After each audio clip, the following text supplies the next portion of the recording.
They called her grandma behind her back. Sometimes, when he was feeling particularly vicious, Dr. Preston Sterling would call her grandma to her face. He actually had a running $100 bet with the other residents that Sarah Miller, the new trauma nurse with the shaky hands and the slow, deliberate gait, wouldn't last a month at Mercy General Hospital in downtown Chicago. He enjoyed the sycophantic giggles from the younger nurses, the way the interns would suddenly find their shoes fascinating whenever he launched into one of his tirades. It was his floor, his kingdom, and Sarah Miller, with her quiet defiance and her sad, knowing eyes, was a stone in his perfectly polished shoe. The security camera footage from that Tuesday night, during the witching hour, would later show the exact moment the world tilted on its axis. 1 second, it was the controlled chaos of a top-tier trauma center, the hum of fluorescent lights, the rhythmic beeping of monitors. The next, the entire building seemed to vibrate, a low, guttural thrumming that rattled the windows and made the coffee and forgotten mugs ripple. On the street below, 2 Black Hawk helicopters, impossibly large and menacing, were descending, their rotors tearing the freezing rain into a chaotic vortex. For a few terrifying moments, everyone thought it was an attack. They were wrong. It was a rescue. And they were bringing the emergency to the one person in the city who could handle it. A woman who at that very moment was being handed a cardboard box and told she was finished. You assaulted a physician, you performed an unauthorized procedure, and you endangered a patient's life, Harold Henderson, the hospital administrator, had recited, his voice devoid of emotion, his eyes fixed on a point just over Sarah's shoulder. You are a liability we cannot afford. Sarah had looked from Henderson's sweating face to the smug, triumphant smirk on Dr. Sterling's. She thought her life, the quiet, anonymous life she had fought so hard to build, was over. She was wrong. Everything was just beginning.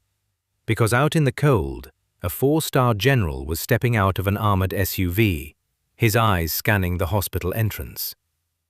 He wasn't looking for the celebrated chief of surgery. He was looking for the fired nurse. He was looking for a ghost. We don't want the doctor, the general would later bark at a stunned administrator, his voice a low growl that carried the weight of decades of command. We want the nurse. This is the story of how a system built on ego and protocol shattered against the quiet competence of a hidden warrior.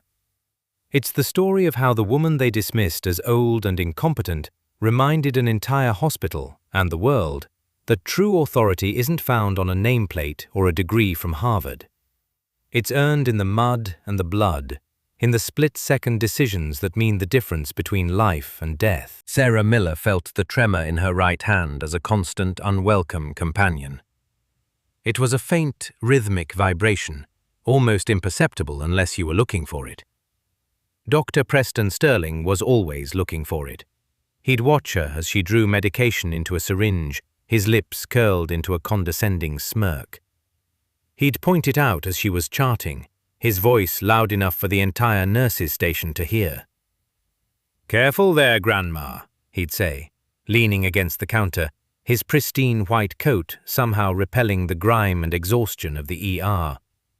"We wouldn't want a little hand jive to lead to a big malpractice suit, would we?" The younger nurses, like Brittany Moore, would offer a nervous titter. They were terrified of Sterling, but they were also drawn to his power, his sharp-jawed good looks, and the aura of untouchable privilege that clung to him like expensive cologne. He was the son of Senator Sterling, the man whose name was emblazoned in gold letters on the new surgical wing. He had graduated top of his class from Harvard Medical School and wore his success not with humility, but as a weapon. Sarah never responded. She would simply pause, take a slow, deliberate breath, and continue her task with an unnerving stillness. The tremor would subside, controlled by sheer force of will, and she would complete the action with a precision that belied the initial shaking. This quiet refusal to be baited infuriated Sterling more than any retort could have.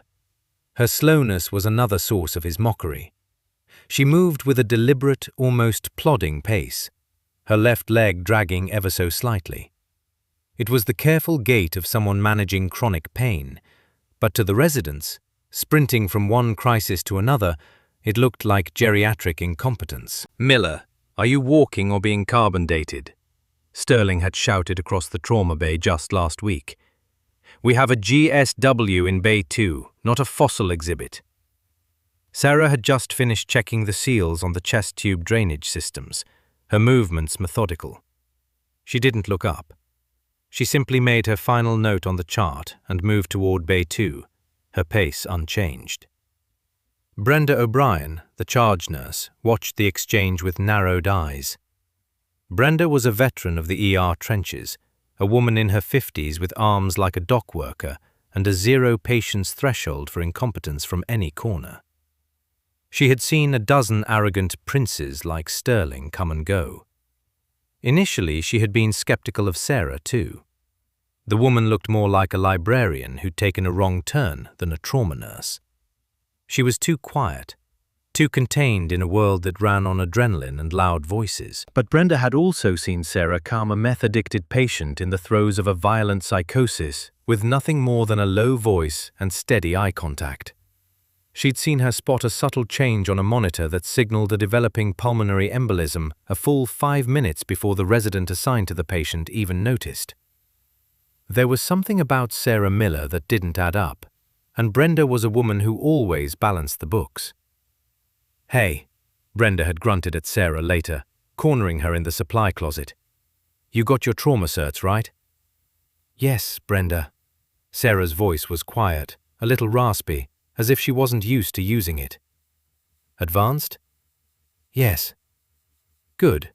Sterling's a peacock with a scalpel. Don't let him get to you. Just do your job." Brenda turned to leave, then paused. "And for God's sake, try to move a little faster. You're making the interns nervous." Sarah had simply nodded, the corner of her mouth twitching in what might have been a smile. The truth was she couldn't move faster. The shattered bones in her left knee, a souvenir from a mortar blast in Kandahar, screamed in protest with every step.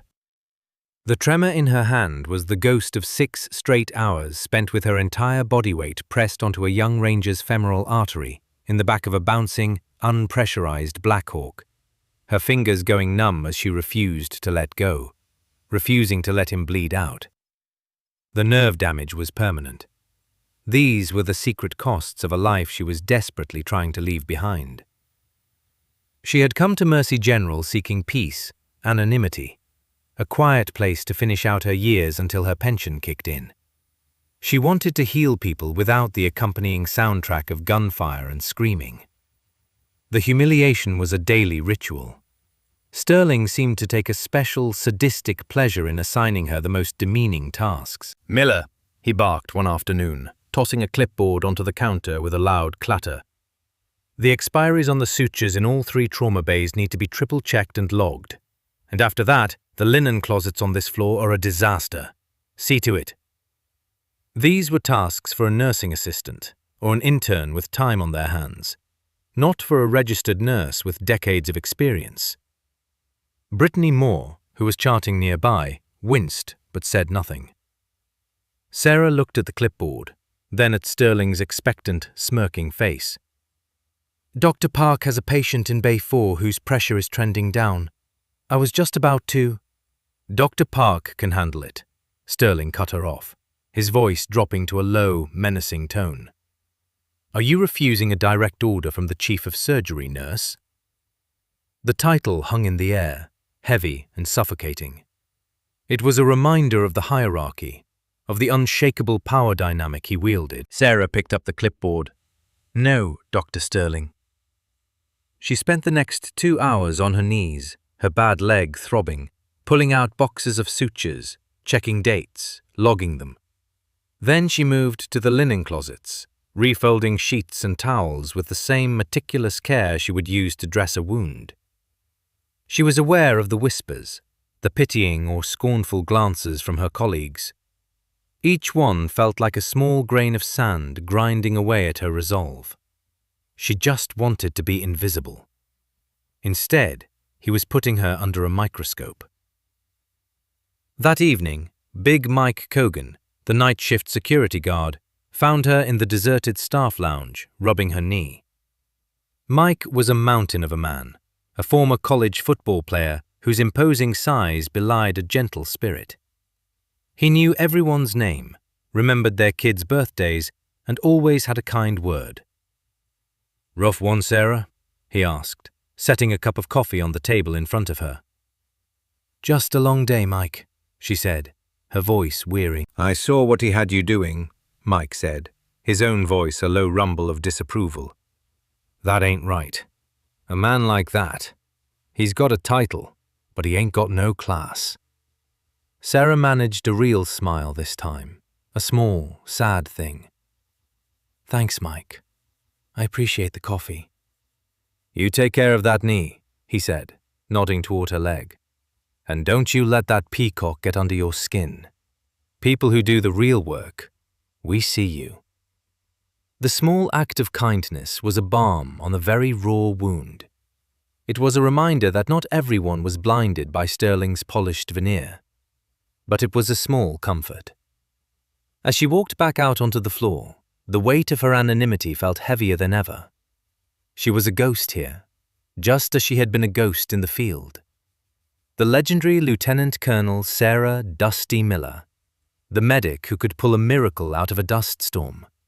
The woman who field-stripped and reassembled a soldier's collapsed lung with a length of sanitized tubing and a prayer, was gone. In her place was just Sarah Miller, an old nurse with a tremor and a limp, counting the days until she could disappear for good.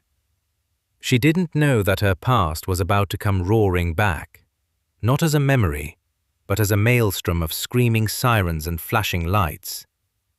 If you're already hooked by this story of justice, go ahead and hit that like button right now. It really helps us share more stories of everyday heroes who refuse to back down. Now, back to Sarah's story, because what happened next changed everything. The alarm didn't just ring, it screamed. A piercing, insistent klaxon that cut through the relative quiet of the 2 a.m. shift. Over the intercom, a voice, tight with adrenaline, shattered the calm. "Code Black, Trauma Bay 1, Code Black, military escort ETA 2 minutes. This is not a drill." The atmosphere in the emergency department shifted instantly. The low-level hum of activity exploded into focused, frantic energy. Code Black was the highest level of alert, reserved for mass casualty incidents, or, more rarely, a catastrophic VIP emergency under federal jurisdiction. It meant protocols were secondary to the immediate directives of the incoming escort. It meant the rulebook was about to be thrown out the window. Brenda O'Brien was already on her feet, barking orders. "Park, Reynolds, get in Bay 1 now. Brittany, get the mass transfusion cart ready. Miller, I need you on standby for intake. Get the primary survey checklist ready." Sterling emerged from his on-call room, looking irritated at being disturbed. He was smoothing his already pristine white coat, a frown creasing his handsome face. "What's all the racket?" "Code Black, Doctor," Brenda said, not breaking stride. "Military inbound." Sterling's expression changed. The irritation vanished, replaced by a hungry, ambitious gleam. A high-profile military case was a chance to shine, a story that would look very good in his file, and even better when retold at his father's fundraisers. "My bay," he announced, his voice booming with authority. "I'll be primary. I want everyone ready. No mistakes." Sarah was already moving, her slow pace seeming agonizingly deliberate in the sudden rush. She grabbed the checklist, her mind already running through the litany of potential injuries, the cascade of necessary actions. The tremor in her hand was back, a low thrum of anticipatory adrenaline. She gripped the clipboard tighter, forcing it into submission. Then the sound hit them. It wasn't the distant wail of sirens. It was a low, percussive thrumming that grew in intensity with terrifying speed. Thwop, thwop, thwop, thwop. The glass in the windows of the ER entrance began to vibrate. Puddles on the street outside rippled as if in an earthquake. The ground itself seemed to shake. Big Mike Cogan was at the doors, his face pale, his eyes wide. "Holy Mother," he breathed. Everyone who could rushed to the windows. The sight was surreal, something out of a movie. The street directly in front of the hospital entrance was blocked by two black Chevrolet Suburbans, parked sideways. Red and blue lights from a flanking phalanx of police cars washed the rainy street in a blinding, chaotic strobing. And descending into the intersection, with a precision that seemed to defy physics, was a UH-60 Black Hawk helicopter. Its downdraft was a physical force, inverting umbrellas a block away, sending trash cans rolling down the street, and pressing against the hospital's glass doors with a deep, resonant roar. A second Black Hawk held a high orbit, a dark sentinel circling overhead. This wasn't just an emergency. This was an extraction. Before the helicopter's skids even touched the asphalt, the side doors slid open. Figures clad in tactical gear and carrying rifles spilled out, forming a tight, lethal perimeter. They moved with an economy of motion that spoke of endless, brutal training. They weren't looking at the gathering crowd of stunned onlookers. They were scanning rooftops, alleyways, every potential threat. Then the medical team emerged. Paramedics in flight suits were screaming vitals as they pulled a stretcher from the helicopter's belly. Flanking them were two more men in uniform, their faces grim, their weapons held at a low ready. These were not MPs. They were federal agents, their jackets emblazoned with a discreet insignia Sarah recognized instantly. "Male, late 40s, multiple GSWs to the chest and abdomen, active hemorrhaging from a shrapnel wound to the neck. BP is 80 over palp, heart rate 140 and thready. He's been losing consciousness." The automatic doors of the ER burst open, and the controlled chaos of the hospital collided with the violent chaos from the street. The patient on the gurney was a large man, built like a wall of muscle, even in his wounded state. Blood soaked through the field dressings on his chest. An IV line, hastily taped to his arm, swung wildly. But it was his face that caught Sarah's attention.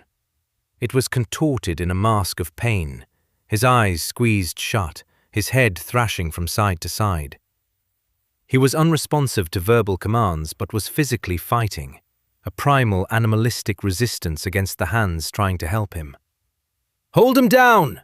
one of the paramedics yelled. "He tore out his first IV." Sterling strode forward, puffing out his chest, the very picture of calm authority. "I am Dr. Preston Sterling, Chief of Surgery. Bring him to Bay 1. I have this." The federal agents flanking the gurney didn't even look at him. Their eyes were fixed on the patient. "He is Commander Jacob Thorne," one of them said, his voice flat and hard. "He is not to leave your sight. Understand?" Of course," Sterling said dismissively, waving them toward the trauma bay. "Let's move, people. Let's show these gentlemen how we do things at Mercy General." The gurney clattered into Trauma Bay 1, a small, brightly lit room that was suddenly impossibly crowded. Brenda, Brittany, Dr. Park, and two other nurses scrambled to get access, cutting away the commander's blood-soaked uniform. The monitors above the bed immediately began to shriek, a symphony of alarms signaling a body in catastrophic failure. "BP is dropping, 70 over palp," Dr. Park called out. "Sats are at 82 and falling," Brittany added, her voice high with panic as she struggled to get a pulse oximeter on the commander's thrashing finger. "Get me 2 large-bore IVs, now," Sterling commanded. "Hang 2 units of O-neg and get the Belmont ready for massive transfusion. I need suction and a major lap tray. That neck wound is the priority. It's probably hitting the carotid." "Park, get in there and put pressure on it." Sarah stood just inside the doorway, holding the checklist she'd been told to fetch. Her eyes weren't on the flurry of activity. They weren't on the gushing neck wound that had captured Sterling's full attention. Her eyes were locked on Commander Thorne's chest and neck, and what she saw made her blood run cold. She saw the distended veins bulging on the right side of his neck, a clear sign of immense pressure building in his chest. She saw that his trachea, the faint outline of it visible even through the swelling, was not in the center of his throat. It was deviated, pushed almost 3 centimeters to the left. As a nurse cut away the rest of his shirt, Sarah saw that the right side of his chest was unnaturally swollen and wasn't rising and falling with his ragged, gasping breaths. He was breathing with only one lung. The other was collapsed, And every desperate breath he took was pumping more air into his chest cavity, crushing his heart and his good lung. It was a tension pneumothorax, one of the most immediate and lethal combat injuries. The neck wound was dramatic, but this was what was killing him, second by second. "Dr. Sterling," Sarah said, her voice quiet but clear. Sterling, busy barking orders and trying to visualize the neck wound, ignored her. "More suction! I can't see a damn thing with all this blood!" "Doctor," Sarah said again, taking a step into the room. "Look at his neck. His trachea is deviated." Sterling shot her a look of pure venom.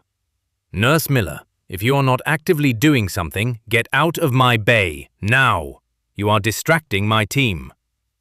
"His breath sounds will be absent on the right side," Sarah pressed, her voice gaining an edge of urgency. "He has JVD. It's a tension pneumo. He needs a needle decompression. Now!" This was heresy. A nurse, and this nurse of all people, was questioning his diagnosis in the middle of a code black.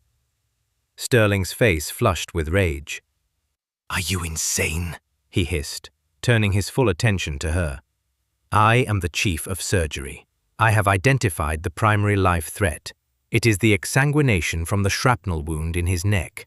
Now get out before I have security remove you." At that exact moment, the commander's body arched on the bed in a violent spasm. The heart monitor flatlined for a terrifying second, then caught again, the rhythm now a chaotic bradycardic mess. His lips, already pale, were turning a dusky violet blue. His eyes, which had been squeezed shut, rolled back in his head. "He's coding!" Brittany screamed, her hands flying to her mouth. Sterling froze. For one fatal, telling second, his mask of confident bravado shattered. His eyes darted from the monitor to the patient, to the sea of panicked faces looking to him for guidance. He was a textbook surgeon, a master of scheduled, sterile procedures. This messy, violent, high-stakes chaos was beyond him. He had focused on the loud, obvious injury and missed the quiet, fatal one. In that moment of hesitation, as he debated a procedure he had only ever read about, Sarah Miller knew the commander was going to die. She dropped the clipboard. It clattered to the floor, forgotten. Her career, her pension, the quiet life she craved, all of it became meaningless noise against the single, clarion call of her oath. A life was on the line. She moved. It wasn't the slow, limping shuffle the staff was used to. It was an explosion of purpose. She didn't run. She flowed through the crowded room with a terrifying, fluid precision, a ghost weaving through obstacles. She bypassed the scrub nurse fumbling with a suture kit and snatched a 14-gauge angiocath from an open IV tray, a needle 2 inches long and thick as a finishing nail. "What the hell are you doing?" Sterling shrieked, finally snapping out of his paralysis. He lunged to grab her arm. "Stop!" Sarah didn't even look at him. As he reached for her, she dipped her left shoulder and pivoted, using a motion that wasn't a push but a tactical block. Her elbow, reinforced by decades of hard-won muscle memory, met his chest with a solid, unyielding thud. It wasn't violent, but it was absolute. Sterling, caught off balance, stumbled backward, crashing into a supply cart with a clatter of metal instruments. He stared at her, his mouth agape, a look of pure shock on his face. She was already at the patient's side. She placed her left hand on Commander Thorne's chest, her fingers moving with unerring certainty, feeling for the space between his second and third ribs on the midclavicular line. Her hand, The hand that trembled when holding a coffee cup was now rock steady. It was a motion she had performed 100 times in the back of bucking helicopters, in dusty tents by the light of a single chemlight, with bullets whizzing past her ears. "Sarah, no!" Brenda yelled, her voice a mix of fear and awe. Sarah ignored her. She ignored the shouts from Sterling, the gasps from the other staff. Her world had narrowed to a single point on the commander's chest. She held the needle like a dart, aimed it, and with a single decisive motion, plunged it into his chest. She pushed through skin, fat, and muscle until she felt the distinct pop as the needle pierced the pleural lining.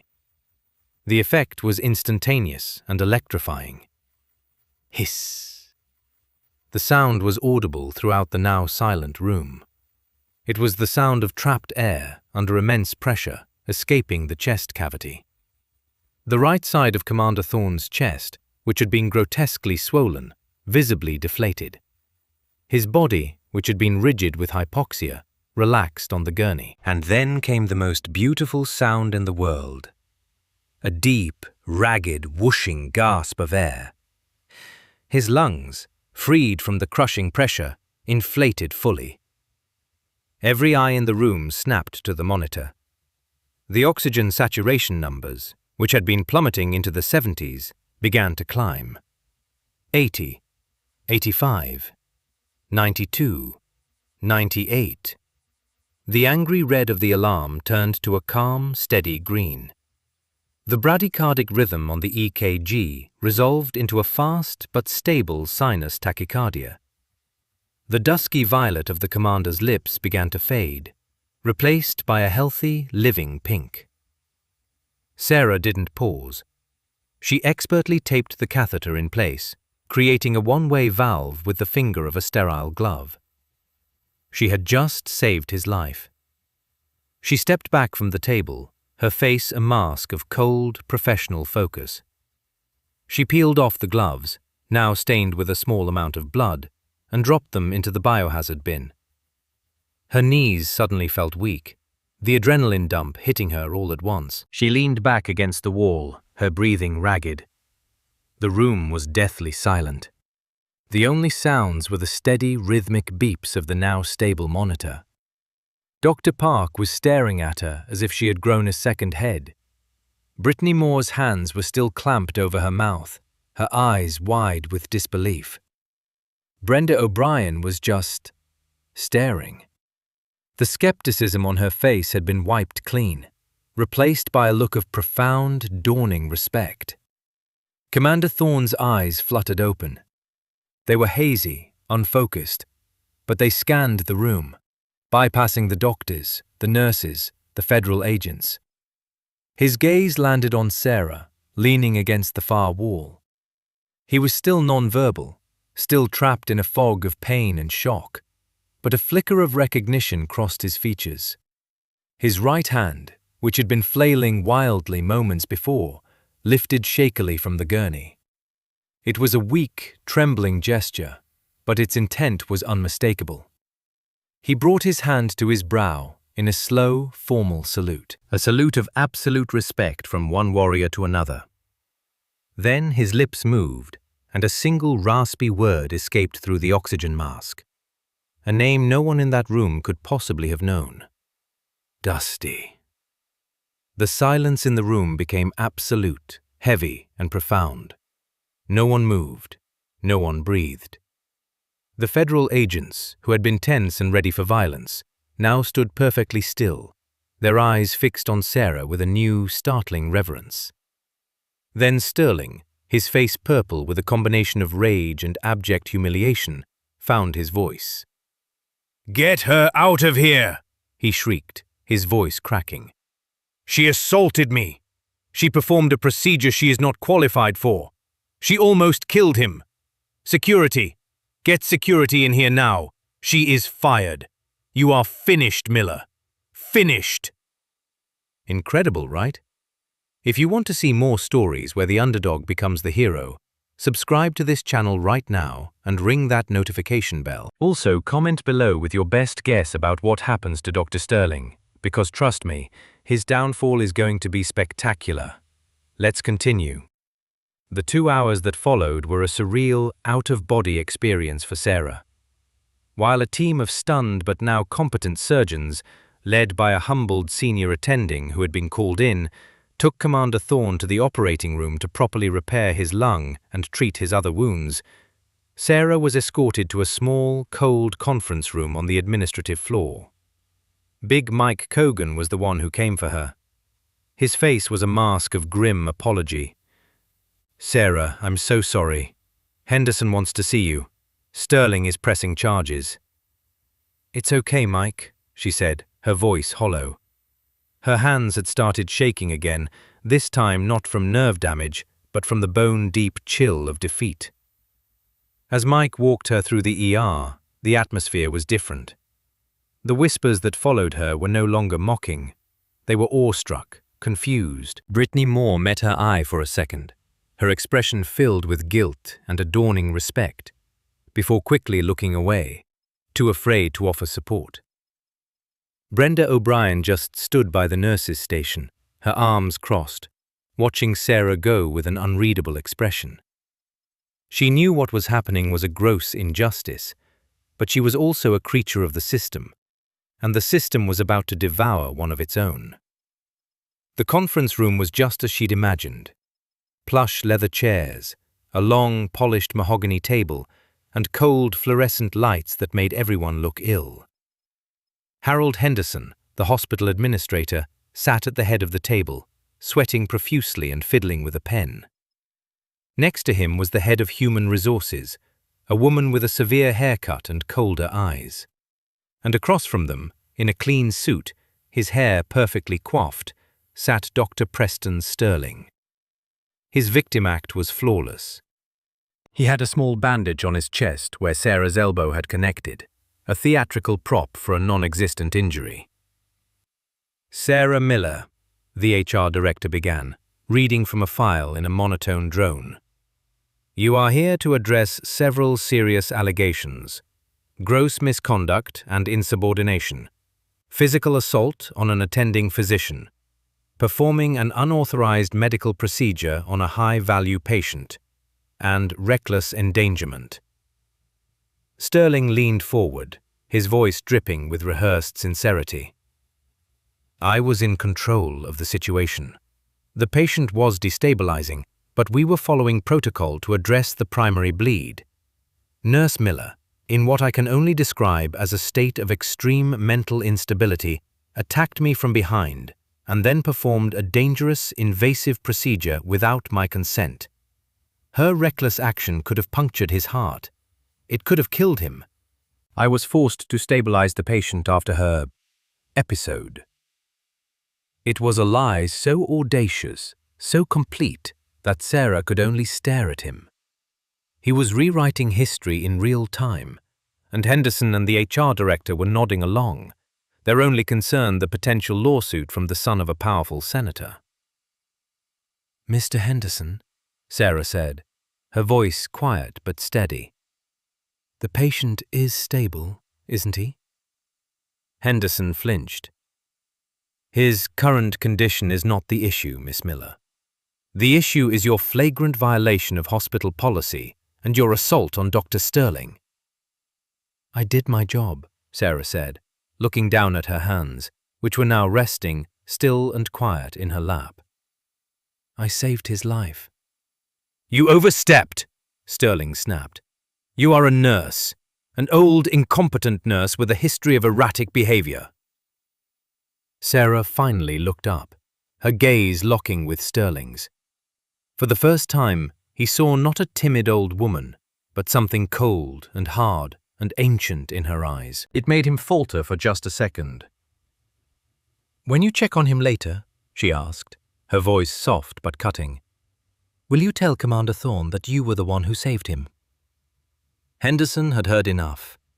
This was about damage control, and Sarah was the damage. He slid a pre-written letter across the table. "Effective immediately. Your employment at Mercy General Hospital is terminated. We have security footage of the assault. If you contest this, Dr. Sterling is prepared to press criminal charges. I suggest you sign the termination agreement, collect your belongings, and leave quietly." Sarah looked at the paper. She looked at Sterling's smug, victorious face. She felt a profound weariness settle over her, a weight heavier than any rucksack she had ever carried. She had fought for her country, for the lives of countless soldiers. She had nothing left to fight for here. "Fine," she said. She stood without signing the paper, without begging or arguing. The quiet dignity of the act seemed to unnerve them more than any outburst. Big Mike escorted her to her locker. He carried an empty cardboard box. "I'm sorry, Sarah," he kept repeating. "This isn't right." "Watch that blood pressure, Mike," she said, trying for a joke that fell flat.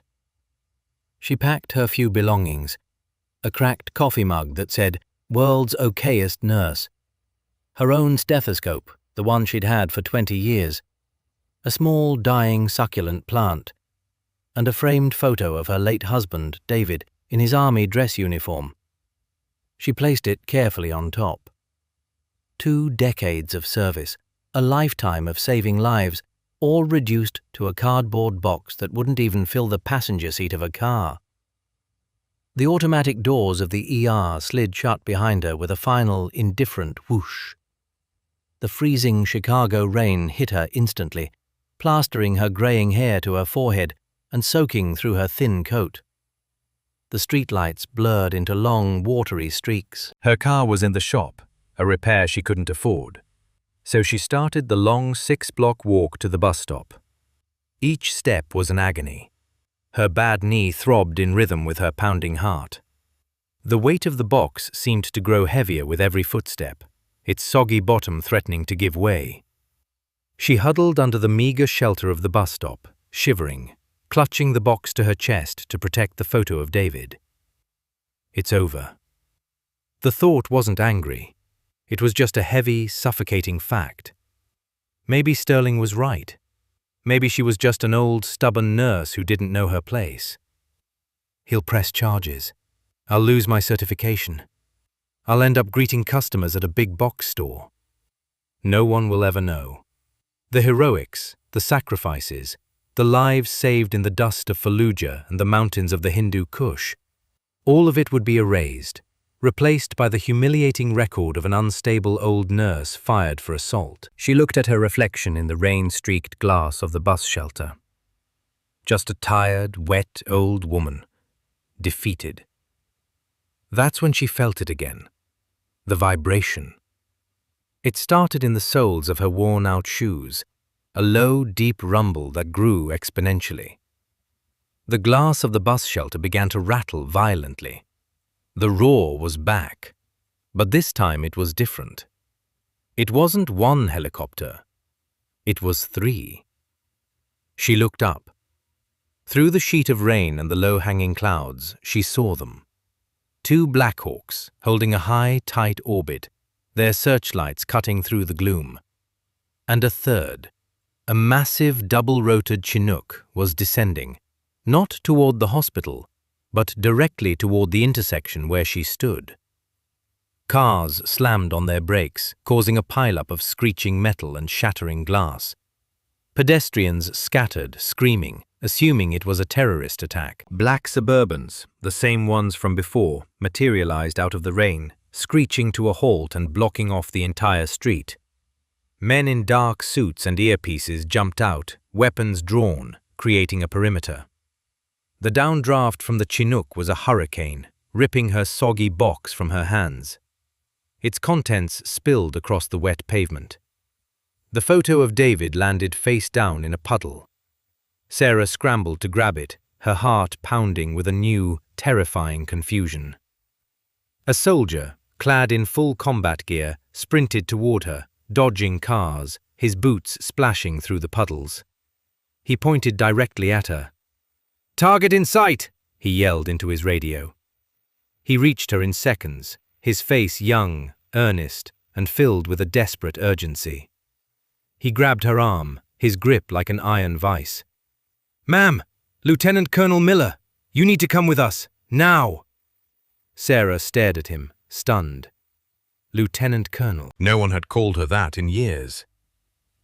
My things, she stammered, gesturing at the scattered contents of her life on the wet asphalt. Leave it, Mum. We have to go. No, she said, a flicker of the old steel returning. She bent down, her knee screaming in protest, and retrieved the photo of her husband. She clutched the wet frame to her chest. The picture comes with me. The soldier didn't argue. He simply tightened his grip on her arm and half dragged her toward the chaos. As they neared the wall of black SUVs, another figure emerged, parting the sea of federal agents and soldiers like a ship through water. He was an older man, tall and ramrod straight, wearing a simple army dress uniform that seemed impervious to the pouring rain. 4 silver stars gleamed on each of his shoulders. His chest was a colorful mosaic of ribbons that told the story of America's wars for the last 40 years.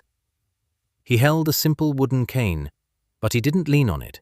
He wielded it. He stopped in front of her, his eyes the color of chips of ice, taking in her soaked clothes, her shivering frame, her fierce grip on the wet photograph. You're a hard woman to track down, Dusty, said General Thomas Thompson, chairman of the Joint Chiefs of Staff. Sarah stared at her old commander, the man she'd served under in JSOC for nearly a decade. Tom, she breathed, the name a ghost on her lips. What are you doing here? Commander Thorne is my godson, he said, his voice a low, dangerous rumble. I was on a video link with the OR when he came out of anesthesia. He told me what happened. He told me who saved him. He glanced toward the hospital, his jaw tightening.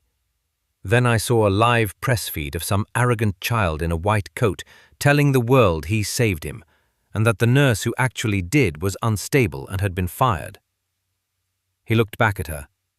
I decided it was time to correct the record. Inside the lobby of Mercy General, Dr. Preston Sterling was having the best moment of his life. A half-dozen news cameras were pointed at him. Reporters were shouting questions. He was the hero. Dr. Sterling, can you describe the procedure? It was a complicated trauma, Sterling said, his voice smooth and confident.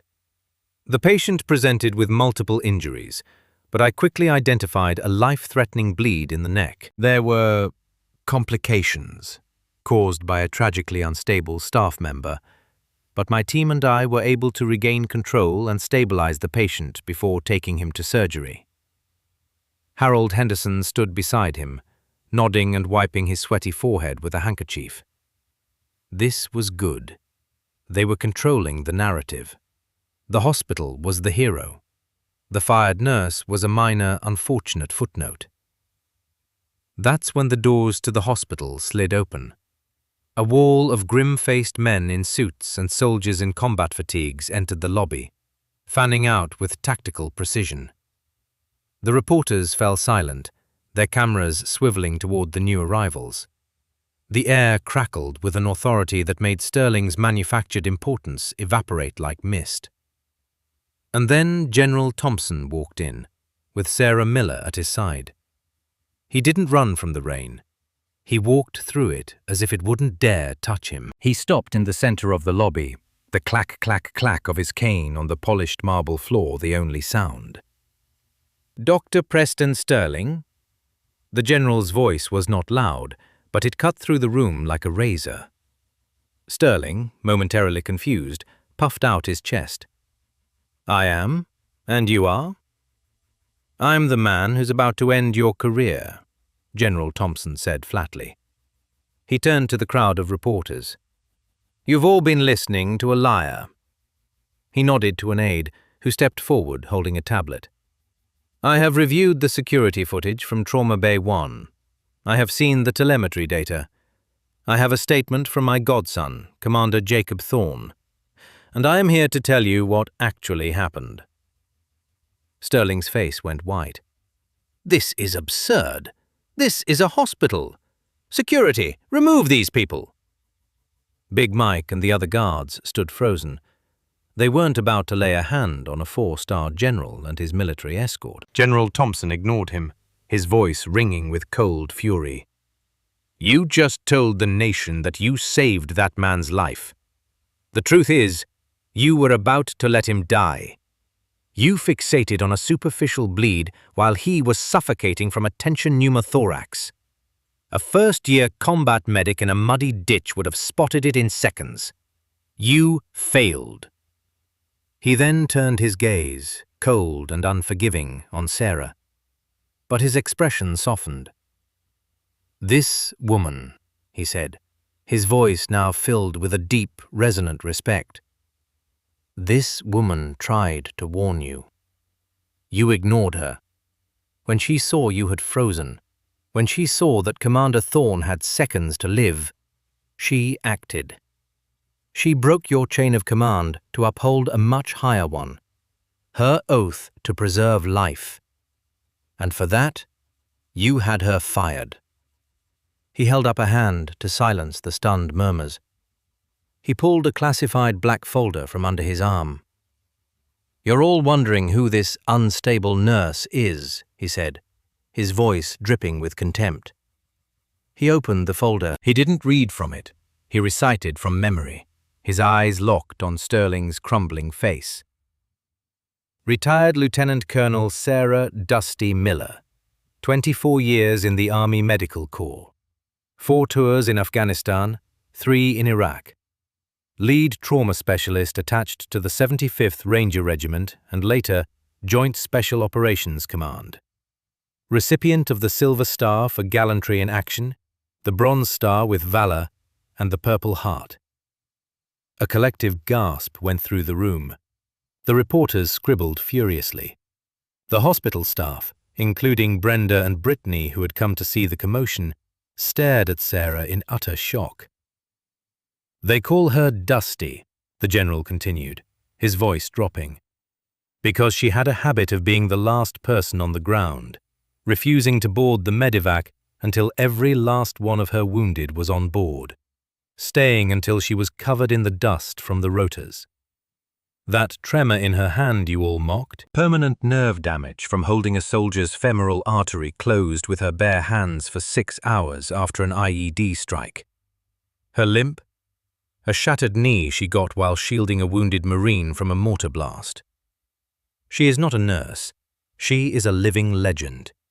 And you," he said, pointing his cane directly at Sterling, "you had her checking expiration dates on sutures."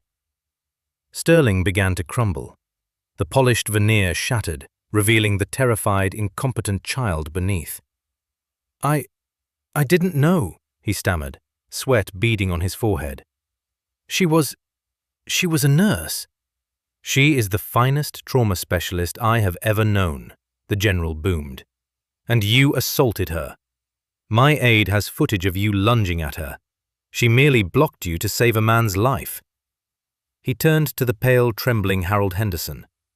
"Mr. Henderson, as of this moment, the Department of Defense is launching a full-scale investigation into this hospital's practices, starting with its fraudulent billing and a pattern of malpractice cover-ups we've been tracking for a year.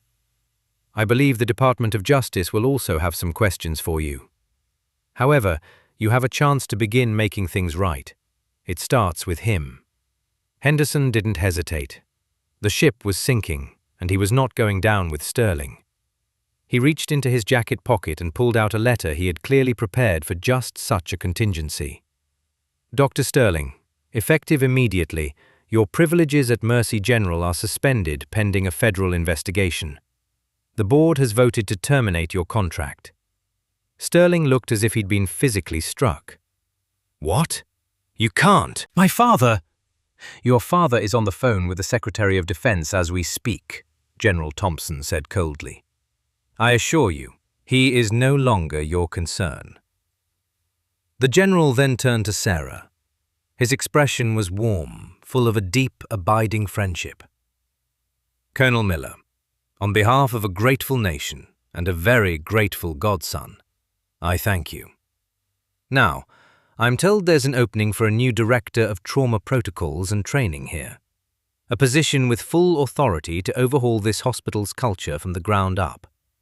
The salary and terms are yours to name, if you'll have it." Sarah looked from the general's kind face to the shattered man who had tormented her, to the stunned faces of her former colleagues. She looked at the wet photo of her husband still clutched in her hand. The quiet life was over. A new mission had just begun. "I accept, General," she said, her voice clear and strong. At that moment, a large figure pushed through the crowd. It was Big Mike Cogan. In his hands, he held an empty cardboard box. He walked past the general, past Sarah, and stopped directly in front of the shell-shocked Preston Sterling. He held out the box. His voice was quiet, but in the silent lobby, it carried to every corner. "I believe you know the way out, Doctor." Sterling stared at the box, his face a mask of disbelief and horror. The cameras flashed, capturing his utter and complete downfall. He stumbled out into the pouring rain, without a coat, without an umbrella, without a friend in the world, as reporters shouted questions at his back. He was no longer a prince. He was just a man in a suit, getting soaked, his career and his life in ruins.